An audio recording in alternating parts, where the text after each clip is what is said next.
Greetings everybody and welcome to Madrid Ball. I hope you're safe and sound. Real Madrid travel to Manchester to play City in a fascinating encounter. It most certainly is the toughest test that Real Madrid have this season, but if City have the style and the efficiency in the way of playing, Real Madrid have been on their very own miraculous run.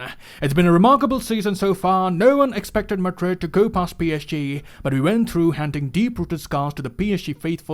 Not many expected Madrid to go past Chelsea, but again, we somehow got the job done. And now, another English side stands in the way of elusive Champions League glory. It's a much-desired trophy. Obviously, at this stage of the competition, anything is possible. It just takes a few quality minutes and lethal finishing to turn the game on its head. And that is why this is a game of extremely fine margins. Both the teams are going to the tie with huge expectations. It's a game of massive pressure. And let's see who would be the ones to draw first blood in this all-important tie. So in this video, we'll do the match preview of Man City versus Real Madrid. We'll go through the words of Carlo Ancelotti, and we'll end this video by doing the match predictions. So come on, let's get started. And firstly, speaking about the opposition that we face today, Man City are a team who are currently top of the table in the Premier League and are involved in a hotly contested title race, which may go right down to the wire. At one point, City were 14 points clear of Liverpool over the Christmas break, but Liverpool have used the games in hand and some drop points from City to claw back in the title race, and at the moment, just 1 point separates the two UCL semi-finalists. Man City also had to suffer a painful FA Cup defeat which kept Liverpool on course for the quadruple. It was a good match for the neutrals, with both sides having a go at each other, but in the end it was Liverpool who were able to hold their nerve and dump City out of the competition. So it can be said that City have played well, but from time to time they have also shown some weaknesses. They have dropped points against Palace and against Southampton, and Real Madrid would be hoping to stop City in a similar way at home. But coming to the more recent games, City, after having lost some momentum mid-season, have once again made a strong comeback against Brighton and against Watford. In both the games, City dominated the opposition and were able to showcase their attacking prowess. There were a number of good things to note from watching Guardiola's City over the past few years. One can see that the manager has a committed group of players. They're hungry to perform well. One can see that in the style of play. They never settle for one goal, they go for two, they go for three. It's almost like they attack the opposition wave after wave. They also work very hard on the positional play. The players are well aware of each other's positions. They're aware of the movements of the teammates, and this definitely helps in quick build-up play and sets up the attackers to have a crack at goal. So undeniably, City can play some very entertaining football. They have some good squad depth, their pressing game is good, they have some nimble-footed players who help in the build-up play and wiggle their way out of pressure, and of course they do have a quality player in the name of Kevin De Bruyne to cut open defenses. He can put in some quality crosses, almost lays it on a plate for the attackers, and provides a wonderful service. So it would be important that Real Madrid find a way to neutralize the presence of the Belgian. Another thing which is important to note is that City play a style in which we see active involvement of the fullbacks in attack, but with João Cancelo suspended, Guardiola may have to rush in Kyle Walker for the game.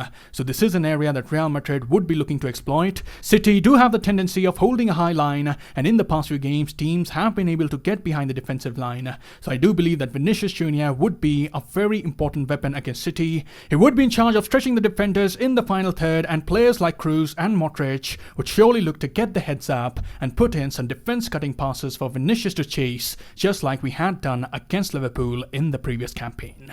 And coming to the formation that we can expect from City, Guardiola may opt for a 4-3-3 formation. In the midfield, we can expect the trio of Gundogan, Rodri and Kevin De Bruyne, and in attack I expect the front three of Mahrez, Foden and Raheem Sterling. And coming to Real Madrid, this as you see is the squad list for the game. Angelotti has a well-rested side with Casemiro and Ferland Mendy returning just in time for the match. Casemiro's involvement at the moment is still questionable, but it would be interesting to see if the Brazilian would be in the right physical condition to start such a massively demanding match. Moving on, let's hear what the coach had to say in the pre-match press conference. Angelotti spoke about the opposition, the tactics and the injuries, but firstly, while previewing the match, Angelotti said, "You've got to manage the game properly. The change in the rules of goals means that everything is more open, and these types of games there's a mix of happiness because we are very close to reaching the final of a leading competition in the world, whilst there's the concern that comes from facing a strong side. We are used to that because we've had some really tough games in this edition of the Champions League. We've battled and things have gone well for us, and there's no question that we'll fight hard again. Then Angelotti was asked about the critics at the start of the season who had claimed that Real Madrid were not cut out for the Champions League this year, and Angelotti responded, "I remember that, yes, that's what the media and the public opinion thought. There are two teams in the semi-finalists that weren't expected, Villarreal and Real Madrid, but we've come this far and we're happy with it. Real Madrid will always be competitive, whether it's tomorrow, in a week, or in a month." Then the coach was asked how the club history of Real Madrid was going to factor in the tie, and Angelotti replied, "Real Madrid's history in the competition means a great deal for us and more than our opposition. That history, which has been built over all these years, helps our players to feel the weight of the shirt, and it's a positive weight. Wearing the shirt brings a positive responsibility." And lastly, Angelotti spoke about a few tactical points and spoke about the importance of defensive organization. He said, "If you're not a compact unit, you will surely suffer. The defensive side of things will play an important part in the match. Defending well, being a compact unit, and having the collective commitment will be important. There'll be spells where City will have the ball, and when they do, we've got to defend and try to win it back. You can't do that by applying a high, mid, or low press, and when we win the ball back, we've got to make the most of our quality. You can't do that by adopting a solid setup at the back, by playing direct football with one-on-one duels. There's no big secret to the way we'll set up against City." So that concludes the pre-match thoughts of Carlo Ancelotti, and let's conclude this video by doing the match predictions. In goal, we should be seeing Thibaut Courtois. In the backline, our first choice players Militao, Alaba, Mendy and Dani Carvajal will attempt to keep things tidy at the back. But coming to the midfield, this is where Angelotti does have a dilemma. Casemiro is likely not to be 100% for the game, and in that case, one option is to play Camavinga, Valverde, Modric and Kroos in the middle of the park. The other option is to play the trio of Modric, Kroos and Valverde, with Kroos as a defensive midfielder. I do have a feeling that Angelotti may go with a three-man midfield, and in that case, he may also look to utilize the good form of Rodrigo on the right wing. It's just a possibility seeing the circumstances. Angelotti may also be inclined to go with a 4-4-2, and in that case, the two up front undoubtedly would be Karim Benzema and Vinicius Jr.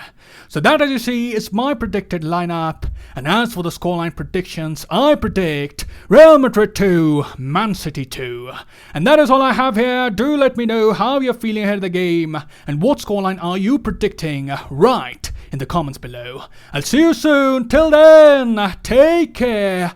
Glory to Madrid. And as always, Madrid.